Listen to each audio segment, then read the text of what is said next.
Donc Bertrand Gauvry, je suis le directeur de l'Association des climats du vignoble de Bourgogne Patrimoine mondial. Alors j'aurai une double mission aujourd'hui parce que je suis dans le programme de la table ronde, donc j'aurai peut-être des idées à faire passer, des messages concernant le dérèglement climatique et le patrimoine mondial des climats. Mais je vais aussi assurer l'animation parce qu'on a souhaité que ce soit un petit temps d'animation, d'échange entre nous. Je vais vous présenter Anne Bourgès, qui est à ma droite, qui est responsable adjointe au département de recherche sur le groupe Objet au ministère de la Culture, et qui est également secrétaire générale et animatrice du groupe Climat, dans le sens changement climatique, dérèglement climatique, d'ICOMOS France. Je vous parlerai, non, je peux te le dire maintenant, ICOMOS France, donc une organisation non gouvernementale qui est le Conseil international des monuments et des sites, qui est un partenaire important puisqu'il regroupe des experts internationaux, nationaux, voilà, avec une vraie mission d'expertise qu'ils mettent à contribution et qui aident l'UNESCO notamment, puisque c'est un organe consultatif pour l'UNESCO et pour le Comité du patrimoine mondial. Donc c'est inscrit dans la Convention du patrimoine mondial. Et puis l'ICOMOS est également un des partenaires importants du Conseil de l'Europe. Voilà, donc Anne est secrétaire générale de l'ICOMOS France, un de nos partenaires sur la gestion des sites inscrits au patrimoine mondial. Et je vous présente à ma gauche Jean Orsoni, qui est vigneron à Savigny-les-Beaunes, où ils ont créé avec Juliette, sa femme, en 2020, un domaine bio qui s'appelle le Puy de l'Ours, donc que vous gérez tous les deux, et on le sait en ces jours difficiles, que ça demande beaucoup de temps, mais vous en parlerez, de voir le quotidien justement, et ce que ça impacte le changement climatique. En introduction, vous rappelez quand même que voilà, on est sur un territoire, on va en reparler, où le dérèglement climatique interpelle, et je ne vais pas dévoiler ce qu'on va se dire ensuite, mais où par définition on est inscrit au patrimoine mondial, on a une vocation, une mission qui nous est donnée, qui est de travailler autour des valeurs que l'on a fait reconnaître auprès de l'UNESCO, de les travailler pour les transmettre aux générations futures. Donc c'est notre cœur de mission, et la mission est de les transmettre sur un territoire qui par définition est un territoire vivant. Donc on sait très bien par définition que nos bâtis, que notre viticulture, que l'ensemble des éléments matériels et immatériels, on les transmettra, mais ils auront évolué bien évidemment. On se rend compte avec tous les autres sites UNESCO que, bien évidemment, la question du changement climatique, comme on l'avait sur le développement durable, est centrale, et qu'il y a très peu d'années, pour nous, il y a 10 ans, le développement durable, le changement climatique n'était même pas dans notre plan de gestion. Ce n'était pas une préoccupation majeure. Voilà, c'est arrivé très très vite.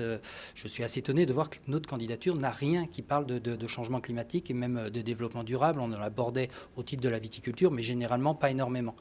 Alors que maintenant, on sait que tous les sites inscrits au patrimoine mondial, comme les grands sites de France, comme toutes les démarches territoriales, qui ne prendraient pas en compte ces problématiques-là, ces questionnements-là, bien évidemment, c'est qu'ils ont un plan de gestion qui ne serait pas adapté au territoire. Donc on est tous obligés de se questionner, c'est vraiment dans le rôle des gestionnaires d'un site inscrit au patrimoine mondial, avec l'ensemble des partenaires, de se questionner sur nos pratiques et comment on les fait évoluer au regard de crises environnementales, de crises sociales, de crises économiques parfois, de périodes de crise tout simplement, qui remettent en cause quand même certains modèles qui peuvent être des modèles de vie, de développement, de consommation qui ne sont pas forcément durables, soutenables. Donc voilà, donc le changement climatique est au cœur de nos sujets et on l'a acté nous dans notre programme d'action avec nos partenaires.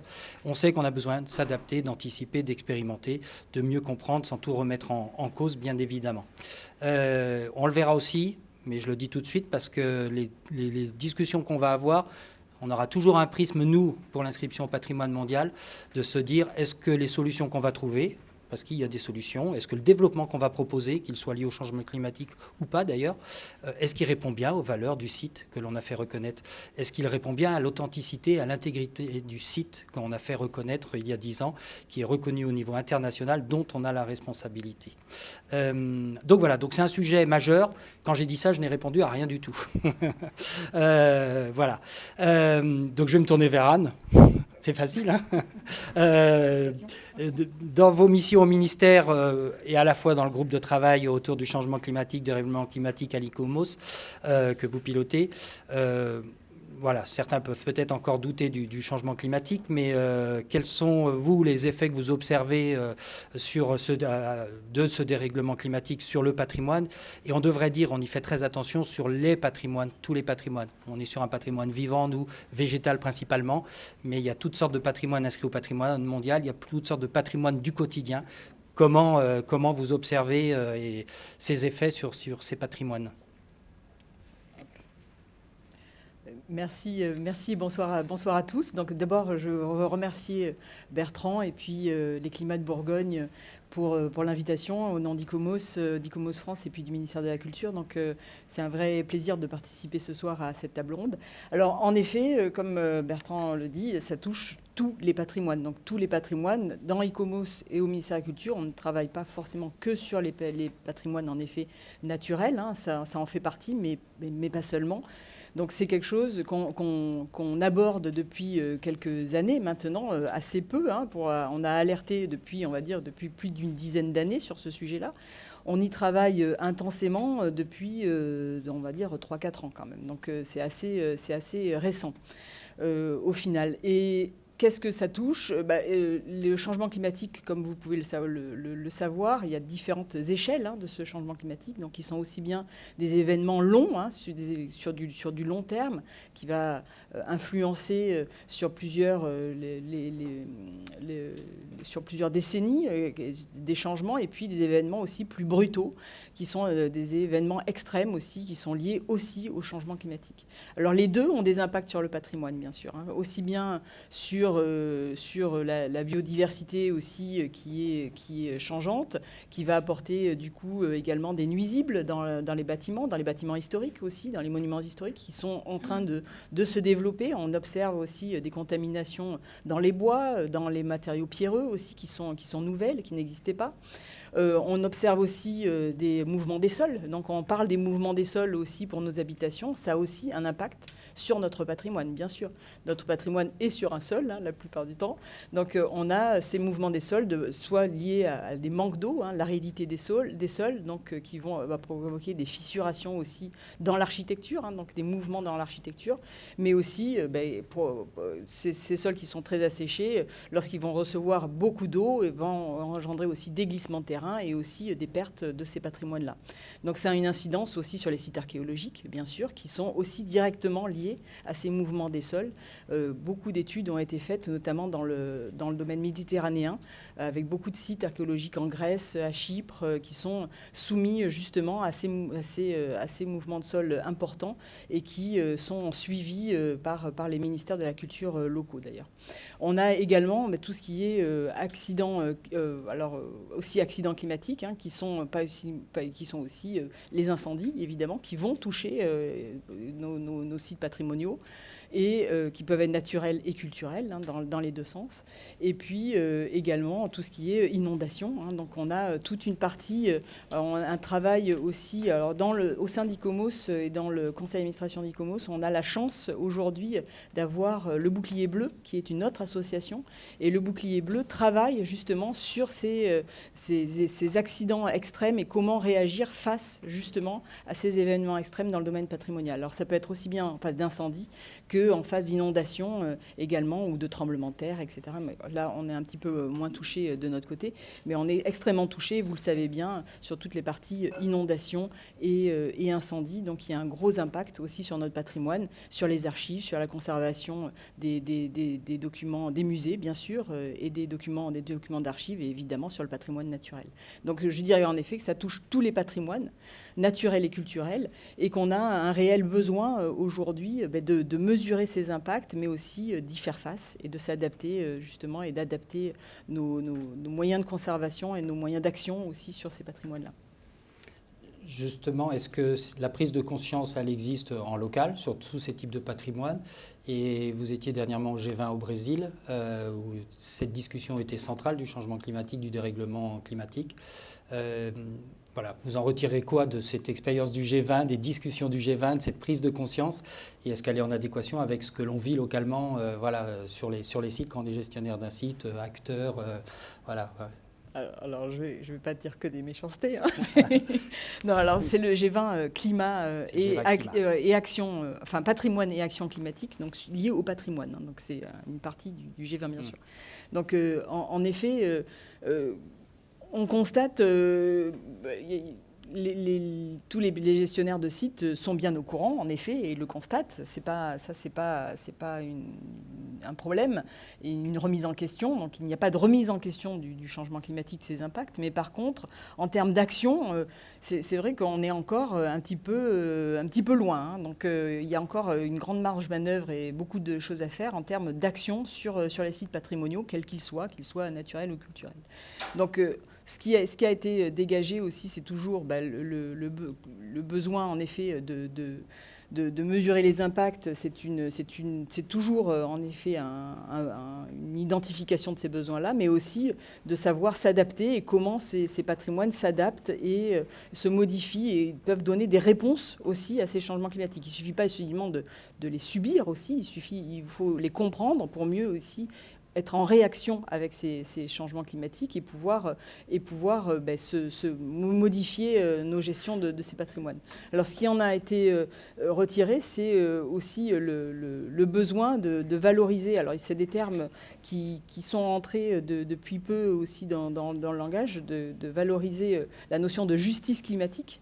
Et cette justice climatique, alors ça paraît un peu abstrait comme ça, mais en effet, il y a le changement climatique ne touche pas tout le monde au même niveau au final. Donc ça dépend beaucoup des situations. En effet, le terrain agricole va être beaucoup plus touché, beaucoup plus vite. Ça dépend aussi des moyens qui sont mis en œuvre et qui sont investis. Donc les pays, on parle là à l'échelle des nations, les pays qui ont les moyens aussi de réagir vont être beaucoup plus actifs et vont pouvoir en effet donner des réponses que certains pays ne pourront pas donner.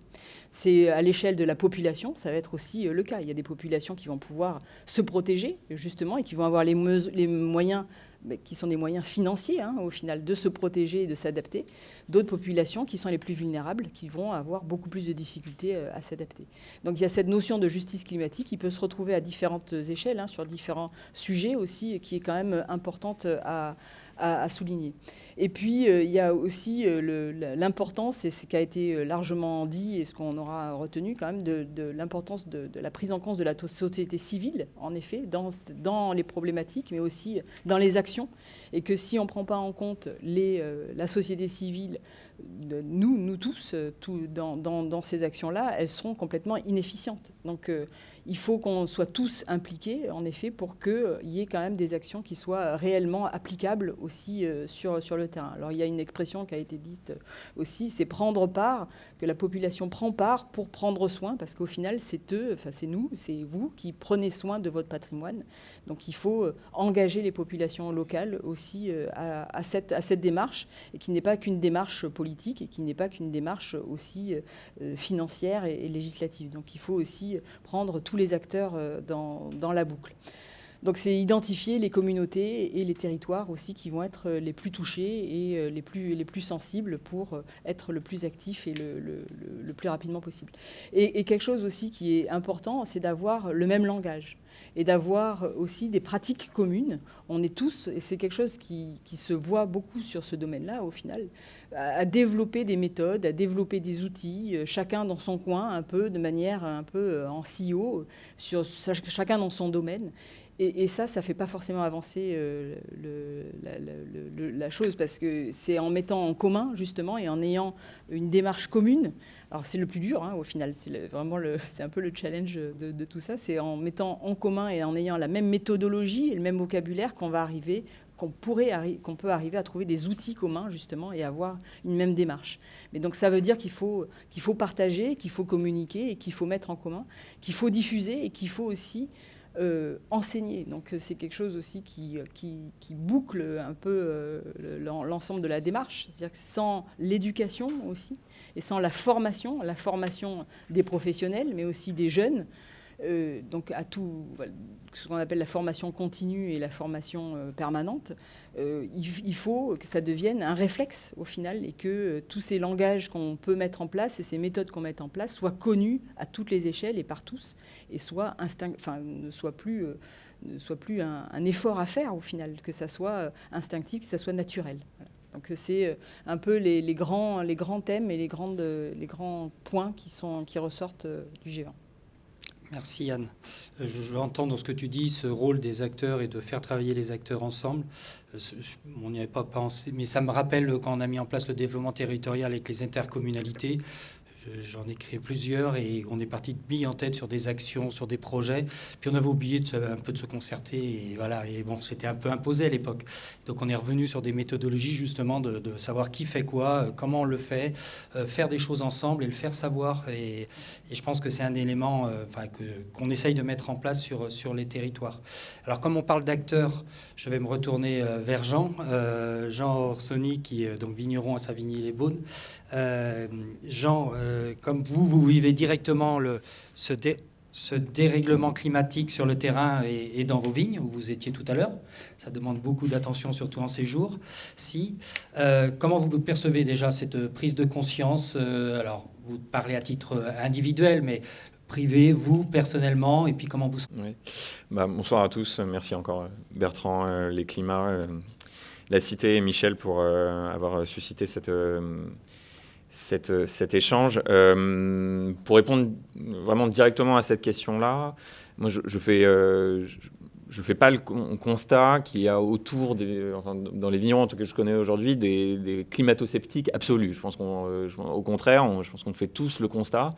Chacun à sa mesure, chacun en fonction de ses degrés de priorité, de ses sensibilités, de la réalité de son parcellaire aussi, d'éléments changeants. Et là-dessus, pour moi encore une fois, c'était mentionné dans la vidéo et Anne l'a rappelé, il n'y a plus vraiment de sujet sur l'établissement du constat. En revanche, il y a des sujets sur quel type d'impact, quelle modalité d'impact, comment on va être touché et surtout comment on va y répondre. Et c'est là, s'il y a du scepticisme, ça peut être effectivement sur telle ou telle solution où effectivement on est en face de vignerons, donc qui sont des opérateurs de terrain, des acteurs terrain, et qui effectivement ont besoin de matérialité, besoin de voir, de tester les choses pour se faire une conviction. Et justement, ce qui est intéressant, je trouve, en ce moment, c'est la capacité à dépasser finalement les positions idéologiques et d'aller au-delà des positions idéologiques pour dire, bon, très bien, mais on va voir ce que ça donne et ce que telle ou telle solution donne en réel. Et là, je rejoins complètement Anne, et ça, je pense qu'on a une chance folle en Bourgogne quand je vois la différence avec d'autres copains qui se sont installés jeunes dans d'autres régions, c'est le nombre d'espaces d'échange dans l'interprofession qui existent et qui doivent être mobilisés pour continuer à travailler ces choses. Il y a des choses toutes bêtes, des choses qu'Organisation de l'agriculture autour de Laurent Angino, par exemple, ce que le BIVB fait, des associations qui ne sont pas forcément publiques comme le Geste, par exemple. En fait, à chaque fois, on peut mobiliser des espaces où il y a des expérimentations, où il y a des choses qui se font. Et en fait, nous, en tant que vignerons, si on est bien connecté à ces espaces d'échange, on récupère l'information. Ce qui est en revanche plus compliqué, et là, tu l'as très bien mentionné, c'est qu'effectivement, et on le voit très bien dans les périodes en ce moment, c'est compliqué d'être dans les opérations et d'avoir la capacité, d'avoir le recul, de préparer la saison prochaine en se disant je vais mettre ça en place, je vais changer mon couvert végétal parce que j'ai vu qu'il y avait du solde positif en azoté plus sur la févrole que sur le seigle, etc., et donc d'être en mesure d'ajuster. Alors, on le fait au fur et à mesure. Et c'est là où je pense que les acteurs, finalement, de ces espaces d'échange pourraient être encore plus proactifs. Et avec une capacité à proposer, à venir, peut-être pas avec des solutions clés en main. Et j'intègre dedans aussi tous les conseillers agro, des COP, et de dire, voilà, on a testé ça, on a testé ça, on a testé ça. Et aujourd'hui, le phénomène est un peu trop inversé, c'est-à-dire qu'en fait, c'est les vignerons qui, je trouve, souvent, se posent des questions, vont voir, vont chercher l'info, etc. Alors, quand on est vraiment hyper sensible à ces sujets-là, c'est pas un sujet. En revanche, on a toute une catégorie d'acteurs de vignerons qui, si on va les chercher, sont tout à fait capables de mettre en place des choses. Mais il faut aller les chercher, il faut aller les sensibiliser, il faut leur dire, tu as essayé ça, est-ce que tu as vu ça, est-ce que tu pourrais essayer ça? Et là-dessus, il y a une responsabilité des acteurs de la filière, je pense. Alors, parlant de la filière, justement, vous n'êtes pas sans savoir, mais peut-être pas dans l'Assemblée, que la profession viticole ici en Bourgogne, mais partout en France, et je note la présence de Sylvain, le directeur du BIVB, qui nous a rejoint, s'est engagé depuis de nombreuses années sur cette question des leviers d'action, ce que l'on ne savait pas forcément. Moi, en arrivant en Bourgogne, il y a 8 ans, 9 ans, je n'avais pas remarqué cet engagement-là déjà depuis de nombreuses années. Des engagements qui permettent de définir une feuille de route, de travailler sur les pratiques œnologiques, sur la gestion des aléas climatiques, très très important pour nous. La biodiversité fonctionnelle, ça fait de nombreuses années qu'il y a un travail là-dessus. L'évaluation de l'empreinte carbone des domaines. Voilà, ce sont des sujets sur lesquels le BIVB, donc la CAVB, la FNEB, travaille depuis de nombreuses années avec d'autres territoires viticoles. Et le BIVB a acté, je vous le rappelle, en juin 2023, la trajectoire à suivre pour atteindre la neutralité carbone, qui est évaluée chez nous à moins 60%, les 40% restants étant incompressibles. Voilà, donc il y a des actions qui se mettent en place, qui s'organisent, des comités qui ont été créés, des actions coûteuses. Il y a énormément d'argent mis sur la table aussi en termes de recherche, d'échange avec les autres territoires viticoles, d'expérimentation. Voilà, mais on a cette vision globale. Moi, mon interrogation est plus là à titre individuel. Pour vous, quelles seraient les actions principales dans ce panel d'actions ou dans celles que vous mettez vous en œuvre qui vous paraît important d'expérimenter, de tester, de diffuser, voilà, et d'échanger avec d'autres vignerons, puis de quelle manière peut-être vous les mettez en œuvre ou on pourrait les mettre en œuvre sur le territoire. Oui. Alors là-dessus, avec Juliette, quand on a élaboré notre bilan carbone il y a 2 ans, en fait, et en lien avec les expériences et mon passé d'investisseur chez BPI France, on a vraiment voulu distinguer en fait 3 domaines d'action qui sont 3 domaines qui évidemment se parlent entre eux, mais correspondent à des temps d'action et à des typologies d'action différentes. Après, c'est une catégorisation qui ne concerne que nous, mais on en discutait notamment avec un certain nombre de cabinets bilan carbone, et effectivement, ils trouvaient ça plutôt pertinent. Nous, on essaie de distinguer ce qui relève des pratiques agroculturales et des pratiques viticoles. C'est-à-dire, qu'est-ce qu'on met en place au jour le jour dans notre métier, pour effectivement réfléchir à ce sujet du réchauffement climatique. Et d'ailleurs, j'en profite pour faire une aparté là-dessus. On parle beaucoup de réchauffement climatique. Quand on discute entre viticulteurs, on parle beaucoup plus de dérèglement climatique. Parce qu'en fait, en réalité, le stress hydrique associé aux étés, c'est compliqué, c'est sûr. Mais les hivers doux, avec les virus de sol qui se déploient, les sujets, je reconnaissais la voix de Guillaume Bott chez Chantrève, sur les questions de gel, et effectivement les 25 degrés le 25 février, ça me préoccupe beaucoup plus, en fait. Ou tout autant, d'une certaine manière. Donc répondre au dérèglement climatique à travers l'évolution de nos pratiques viticoles. Ça, là-dessus, c'est très compliqué pour moi, à l'échelle de notre exploitation qui est relativement courte, d'être absolument convaincu de telle ou telle solution. Ce qui est sûr, en revanche, c'est que je trouve qu'il y a une capacité de partager les informations entre vignerons qui, pour le coup, est très forte. Et donc, le seul élément qui, je trouve, nous manque un tout petit peu, c'est un espace de consolidation des données et de l'acquisition de données où, en fait, on pourrait aller chercher les vignerons pour leur demander ce qu'ils en pensent. Ça peut être des retours quantitatifs, ça peut être des retours qualitatifs. Il ne faut pas avoir peur, je pense, de toquer au domaine et leur dire est-ce que vous avez testé telle ou telle chose ? Est-ce que vous pouvez nous faire un retour ? Si ce n'est un retour partiel, hein, parfois on n'a pas forcément le recul. Donc là-dessus, les pratiques, il y a plein de choses qui sont mises en place. Les couverts végétaux à des essais, on en discutait avec Romain Griffon sur des sujets type sur des produits, alors pas forcément bio, mais sur la fermeture ou l'ouverture des stomates des plantes pour limiter les phénomènes d'évaporation. Enfin, je pourrais en citer plein. Il y a des choses, mais en revanche, il n'y a pas d'espace de consolidation de données. Enfin, en tout cas, je ne trouve pas l'espace, moi, en tant qu'opérateur de terrain, qui pourrait m'aider à trouver des solutions. Donc je teste par moi-même et j'échange avec les collègues. Le deuxième élément, alors donc ça c'est les sujets pratiques viticoles. Là-dessus, je pense qu'il y a un consensus sur il faut faire des choses. Chacun fait les choses dans son coin.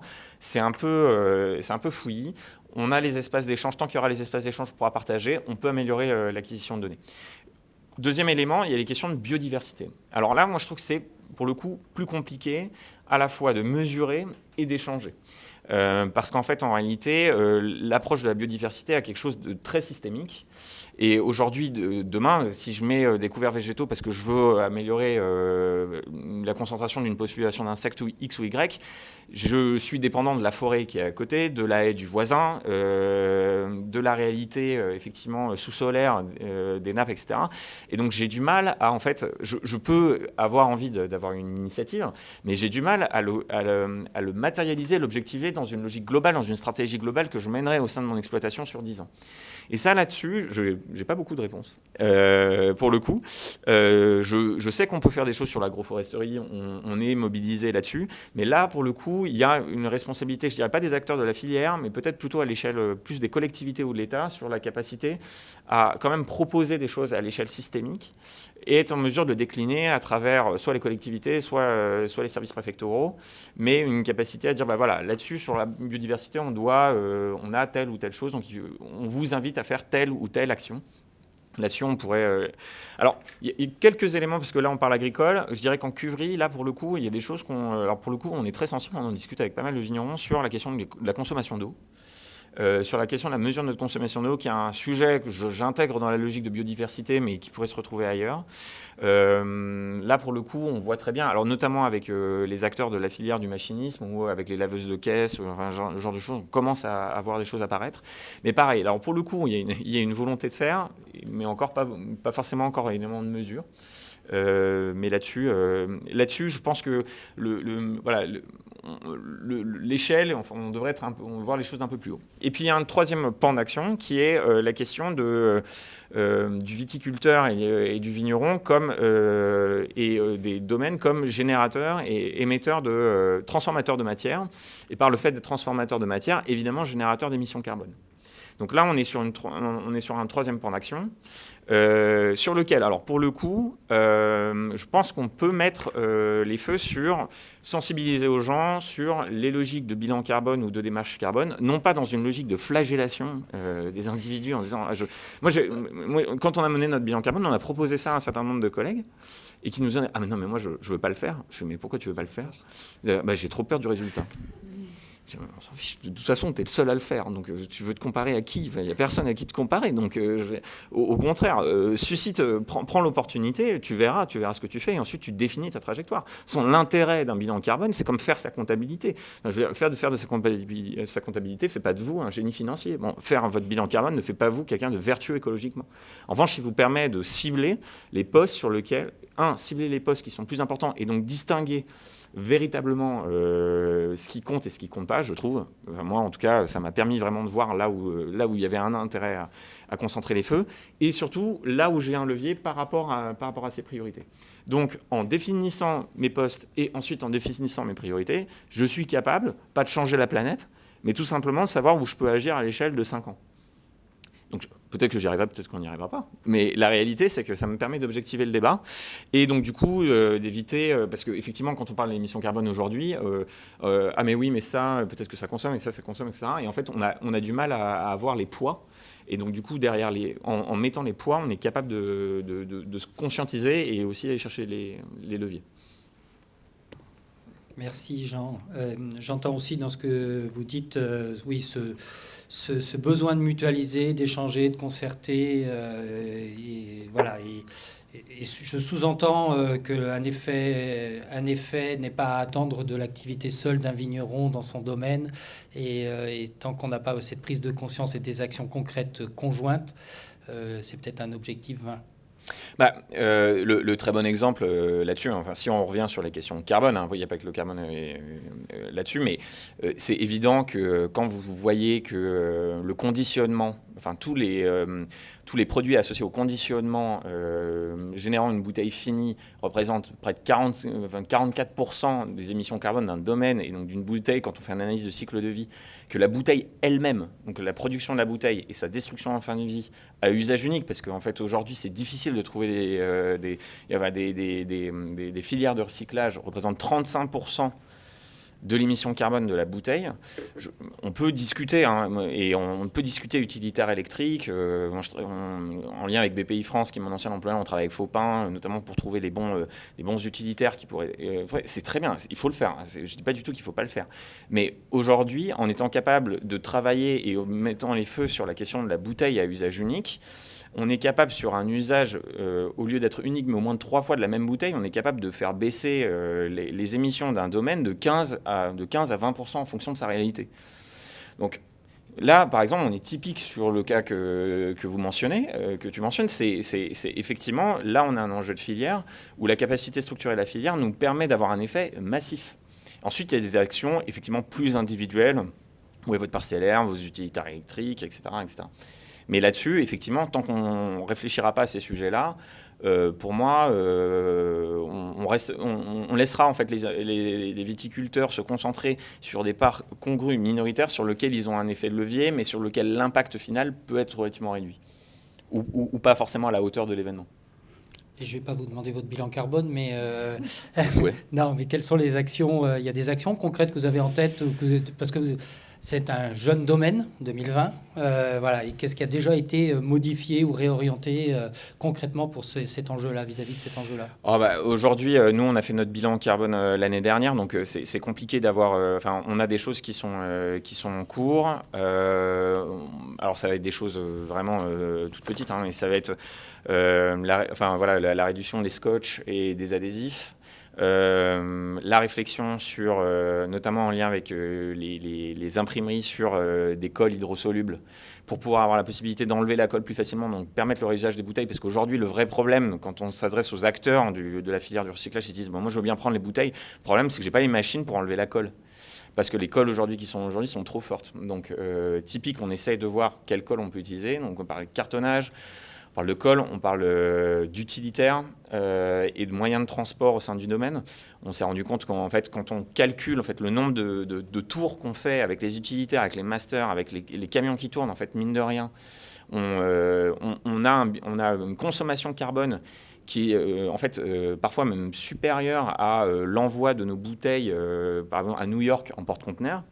Donc là-dessus, effectivement, travailler sur l'électrique. On a des salariés qui ont des vélos électriques aussi, qui peuvent... parce que, voilà, c'est des choses sur lesquelles on travaille.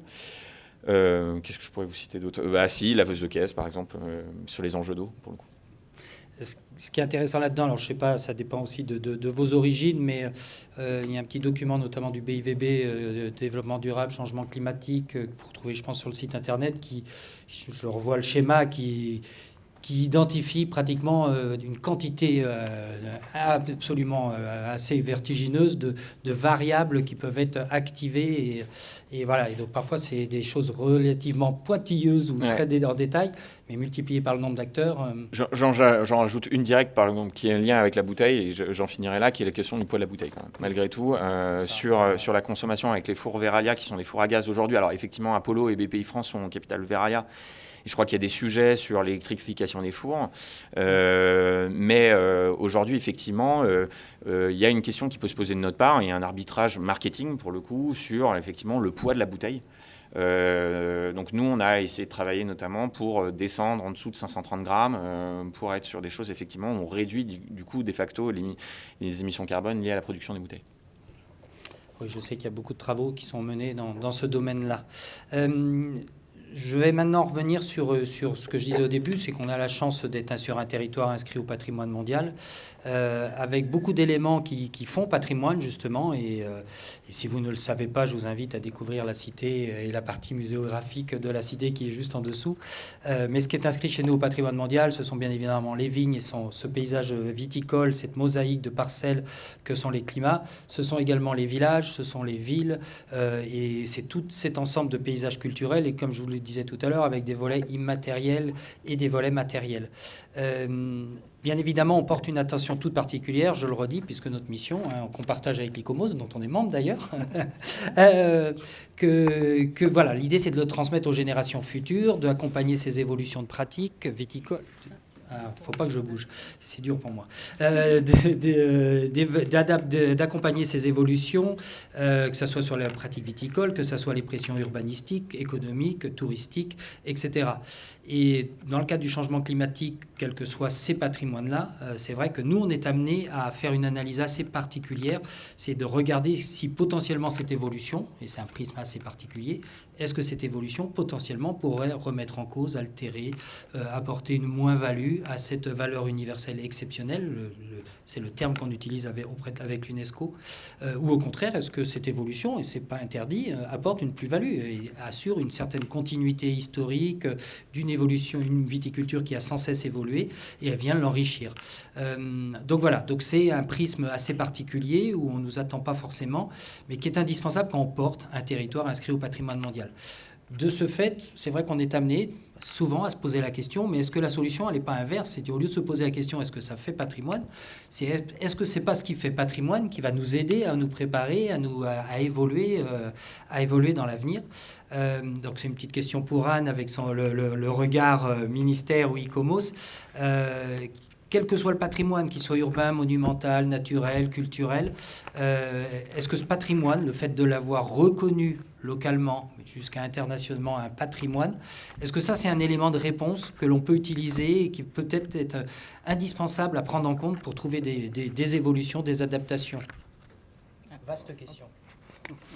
Oui, c'est une question de dissertation pour le bac. Tu as 3 heures. 3 heures. Alors, il y a plusieurs sujets dans la question en plus. Donc, il y a qu'est-ce que c'est conserver aussi. Donc, la notion vraiment, et ça, on peut se poser la question. Et ça dépend aussi de là où on vient aussi, même sur la planète, hein, parce qu'on n'a pas forcément la même vision de la conservation du patrimoine en France, en Europe, que dans les pays asiatiques ou dans les pays du Nord. Donc, on peut avoir des visions différentes.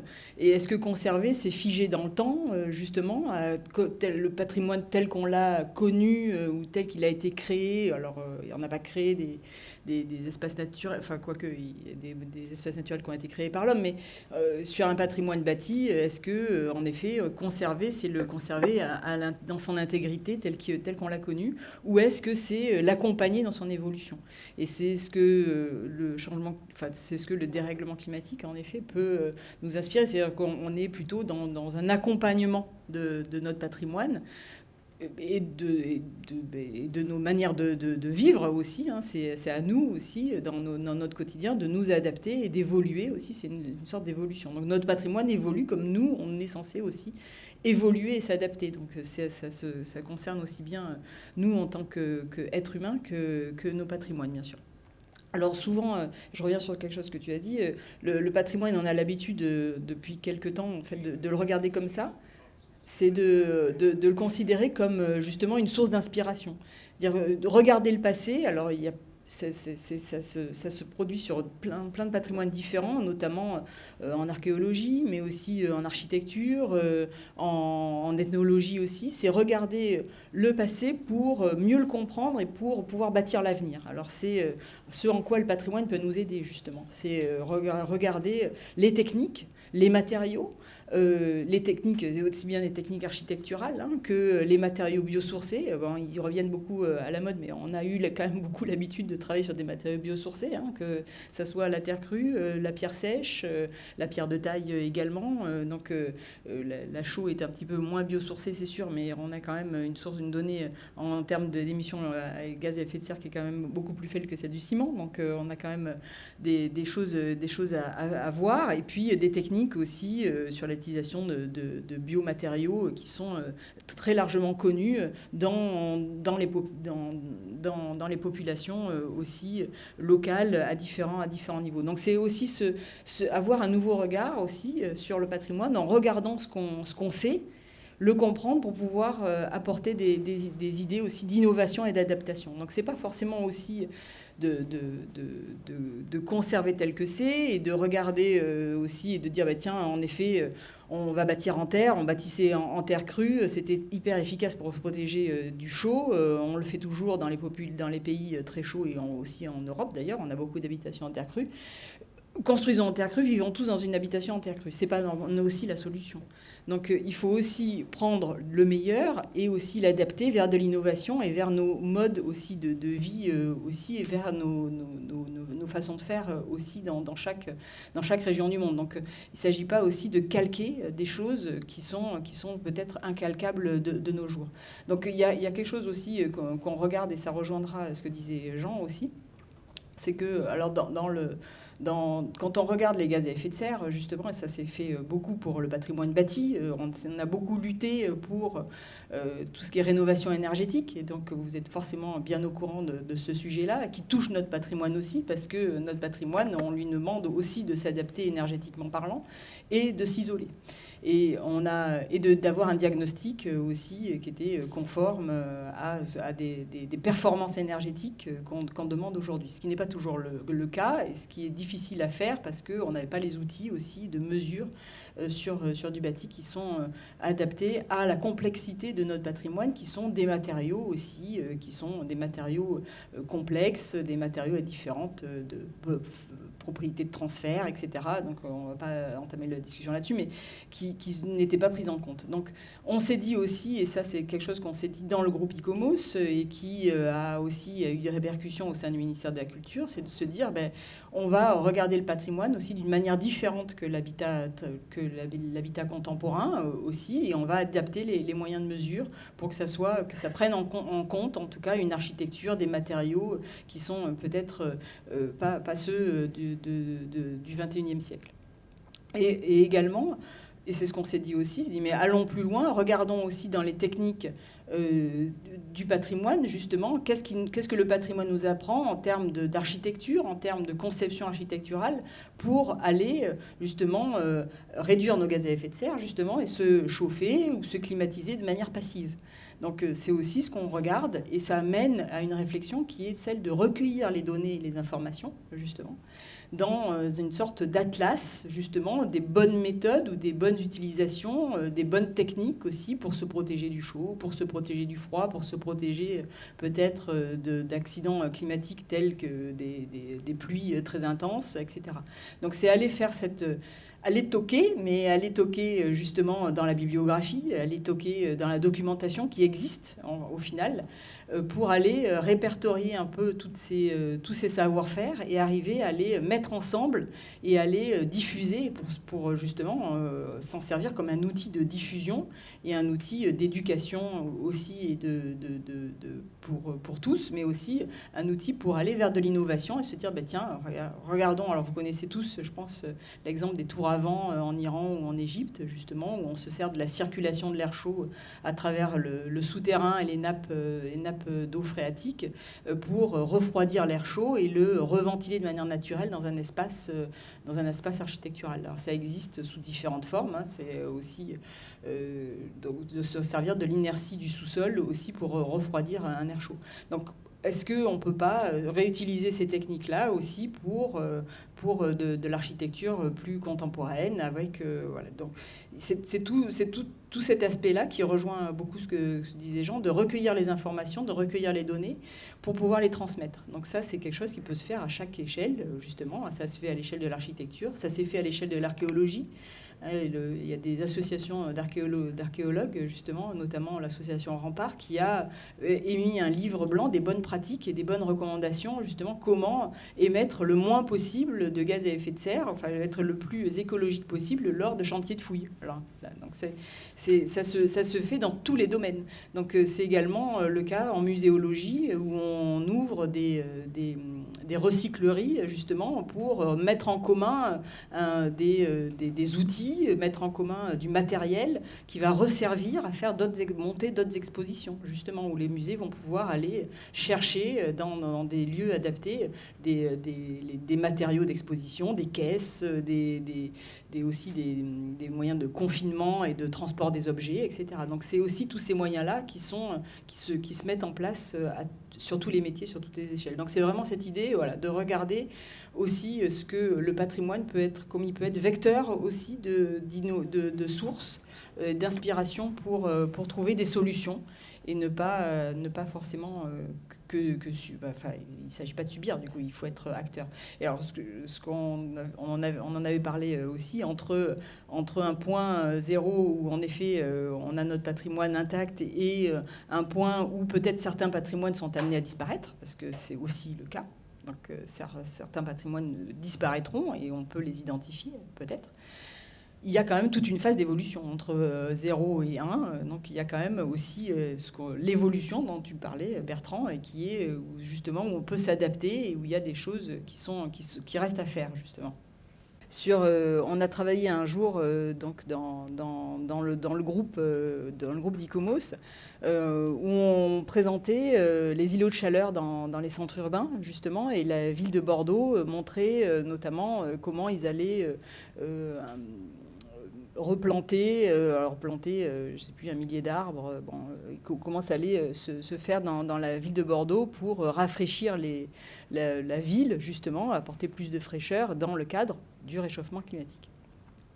Donc on nous explique tout ça, la ventilation aussi, réouvrir les soupiraux qui étaient aussi fermés dans les sous-sols, alors que c'est une tradition dans Bordeaux, dans la ville de Bordeaux. Alors je sais que je ne devrais pas parler de Bordeaux ici. Attention, je suis bordelaise. Et donc, à ce moment-là, pendant la réunion, on a aussi des gens du ministère de l'Intérieur, et notamment du Bouclier Bleu et des pompiers, justement des pompiers de Paris. Ils disaient, mais est-ce que vous avez réfléchi justement à l'incidence de cette végétation sur la présence des insectes, donc du coup des allergies peut-être de la population qui seront plus importantes, mais aussi l'accessibilité des secours, c'est-à-dire que vous allez modifier l'espace urbain, vous allez peut-être condamner des voies d'accès justement aux pompiers, aux situations d'urgence. Vous allez peut-être modifier les façades des immeubles et du coup des accessibilités pour en cas de sauvetage qui vont être modifiées. Vous allez peut-être amplifier aussi du coup la sensibilité aux incendies, justement, au feu. Donc, est-ce que vous avez choisi des espèces en fonction justement de leur sensibilité au feu, etc. Et au final, ils se sont rendus compte qu'il y avait certaines questions. Alors, ils avaient pensé à certaines questions, mais pas à toutes quand même. Donc, a été mis en place un projet spécifique, justement, réunissant la communauté urbaine, les architectes, la DRAC et le ministère de l'Intérieur, les pompiers, etc., pour travailler ensemble, justement, à superposer ces cartes de végétalisation et d'accès aux secours, etc. Donc, pour moi, c'est un bon exemple, parce que c'est montrer que, justement, au lieu de réfléchir de son côté, c'est en conjuguant les différents acteurs auxquels on ne pense pas forcément au final, qu'on aura encore un meilleur impact que si on ne les a pas pris en compte dans le projet initial. Donc c'est quand même très marquant pour cet exemple-là, et je pense que ça peut se faire sur plein de sujets différents au final. Donc d'intégrer différents acteurs auxquels on ne pense pas forcément, mais qui ont leur rôle à jouer et qui vont apporter justement une vision différente et des problématiques différentes, et donc des réponses qui vont adapter les réponses, et qui, au final, le plan de gestion pour un site patrimoine mondial sera encore meilleur que si on ne les avait pas intégrés auparavant. Donc c'est vraiment cet aspect-là d'arriver à fédérer, mais d'arriver à avoir des projets concrets sur une problématique qui est identifiée, et de tous travailler ensemble de manière simultanée sur un projet assez concret. C'est comme ce que disaient les gens, il faut concrétiser les choses au final, et les concrétiser sur, on travaille aujourd'hui sur les outils, et on développe des outils pour protéger les vignes, par exemple, des grêles. Mettons tous ensemble, on s'y met tous ensemble et on regarde comment on peut faire. Donc voilà, il y a quand même un aspect transdisciplinaire qui est important à avoir. Et c'est quelqu'un du ministère de la Culture qui nous le dit. Comme on sait que, Arrive, mais voilà, quand on sait que c'est assez difficile, mais on y travaille, que ce soit avec les différentes instances, l'interministériel est quelque chose qui est dur en France, mais on passera aussi par là, du local jusqu'au national, c'est évident. Oui, de plus en plus. Jean, même chose, une recommandation, un élément fort pour vous par rapport à voilà, cette adaptation qu'on doit avoir. Oui, j'en profite pour faire ma liste de Noël avant l'heure. On est un peu tôt, mais comme ça laisse le temps. C'est une question intéressante. Alors, moi, j'ai un rêve qui me prend souvent entre 2h30 et 4h30 du matin quand je suis réveillé en me disant « Tiens, je vais réfléchir là-dessus ». Ce serait, je rêverais, en tant que viticulteur, d'avoir non pas un interlocuteur unique, mais une plateforme où je peux, sur les sujets de mon métier en lien avec le réchauffement climatique, pouvoir en trouver en fait, l'intégralité des informations ou des sous-liens qui me ramènent aux initiatives qui sont faites par un certain nombre d'acteurs. Exemple, on a parlé de biodiversité, on a parlé émissions de gaz à effet de serre, on a parlé pratiques agroculturales, on pourrait parler aussi appel à manifestation d'intérêt, type France 2030, compagnie, dossier de subvention. Je prends un exemple tout bête, très concret. Quel est le viticulteur qui sait que BPI France couvre 40% de vos frais quand vous faites appel à un cabinet pour du bilan carbone, pour un audit de bilan carbone? Aucun. Ça ne veut pas dire qu'il faut se substituer à l'acteur, à l'opérateur, mais qu'on puisse avoir sur une plateforme commune, en fait, le lien qui nous permet d'aller sur tel site, sur telle chose. La capacité, par exemple, nous, on a fait un bilan carbone, pouvoir le mettre sur le site. Ça ne veut pas dire que c'est parfait, mais les gens peuvent aller chercher l'Excel de travail avec lequel on a travaillé pour voir comment ça fonctionne, c'est quoi, qu'est-ce qu'il faut remplir, comment il faut remplir. C'est ce genre de choses, en fait. Un outil qui consoliderait en fait, un maximum d'informations existantes sur le territoire, tout en évitant le biais de vouloir être quelque chose de trop vertical et conserver en fait, une des forces de notre écosystème bourguignon, qui est l'atomicité des acteurs, l'atomicité des initiatives. En revanche, effectivement, cette atomicité-là, qui est une vraie richesse, mériterait un acteur de consolidation par l'intermédiaire d'une plateforme qui pourrait être gérée je ne sais pas par qui dans l'interprofession, mais qui nous permettrait d'aller chercher de l'information, lire un rapport, un témoignage de X ou Y qui a travaillé sur tel ou tel engrais vert. Bon, tout en sachant que vous êtes déjà très très pris et donc il faut trouver une plateforme qui fonctionne assez facilement parce qu'on sait qu'on a du mal parfois à mobiliser à juste titre les vignerons parce qu'ils sont dans la vigne, ils sont dans la cuve. Alors, ils sont voilà. Absolument. Donc, il faut un outil qui soit adapté à vos besoins. Avec en plus, quand ils commencent à réfléchir au sujet, de se dire en fait j'ai 10 sites à aller voir. Donc en fait là ils abandonnent tout de suite. Tout à fait. Eh bien, merci bien à tous les deux. On peut faire passer, il y a peut-être des réactions, des compléments dans la salle, c'est ouvert.